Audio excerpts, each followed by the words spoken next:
Mga bilang 27, ang kahilingan ng mga anak ni Zelophehad. Sina Maala, Noah, Hogla, Milka at Tirza ay mga anak na babae ni Zelophehad. Si Zelophehad ay anak ni Gilead na anak ni Makir na anak ni Manases na anak naman ni Jose. Lumapit ang mga babaeng ito kay Moises sa paring si Eleazar at sa mga pinuno ng Israel sa harap ng toldang tipanan.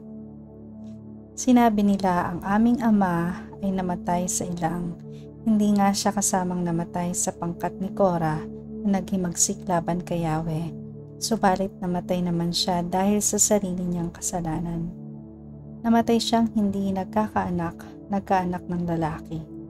Dahil ba sa wala siyang anak na lalaki ay buburahin na ninyo siya sa listahan ng Israel? Bigyan ninyo kami ng kaparteng lupa tulad ng mga kamag-anak ng aming ama. Ang usaping ito'y iniharap ni Moises kay Yahweh at ganito ang sagot ni Yahweh. Tama ang mga anak ni Zelophehad. Dapat magkaroon ng kaparte ang kanilang ama. Ang mana niya ay ibigay mo sa kanyang mga anak. At sabihin mo sa mga Israelita na kapag ang isang tao ay namatay na walang anak na lalaki, ang mana niya ay ibibigay sa mga anak na babae. Kung wala ring anak na babae, ang kaparte niya ay ibibigay sa kanyang mga kapatid. Kung wala siyang kapatid na lalaki ay ibibigay sa kanyang mga tiyo at kung wala pa rin siyang tiyo, ang mana ay ibibigay sa pinakamalapit niyang kamag-anak. Ito'y mananatiling tuntunin sa Israel. Akong si Yahweh ang nagtakda nito bilang kautusan na tuntuning susundin ninyo. Ang pagpili kay Joshua bilang kahalili ni Moises. Sinabi ni Yahweh kay Moises, umakyat ka sa bundok ng Abarim at tanawin mo ang lupaing ibibigay ko sa mga Israelita. Pagkatapos mamamatay ka na. Makakapiling mo na ang iyong mga yumaong magulang tulad ng nangyari kay Aaron na iyong kapatid. Sumuway ka rin sa akin sa ilang ng Zin, nang maghimagsik sa akin ang buong sambayanan doon sa Meriba.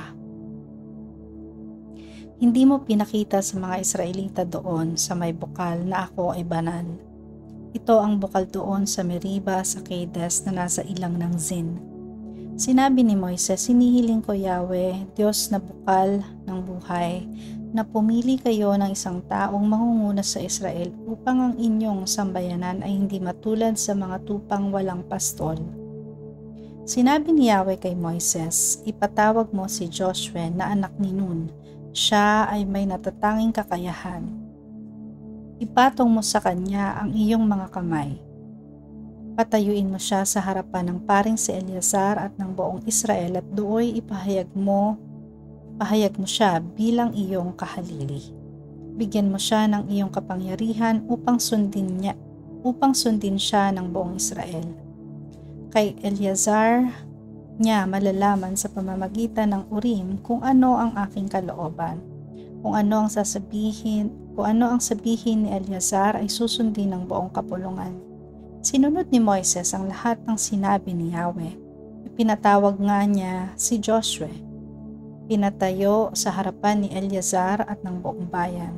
Pagkatapos, ipinatong niya rito ang kanyang mga kamay at ipinahayag na kahalili niya.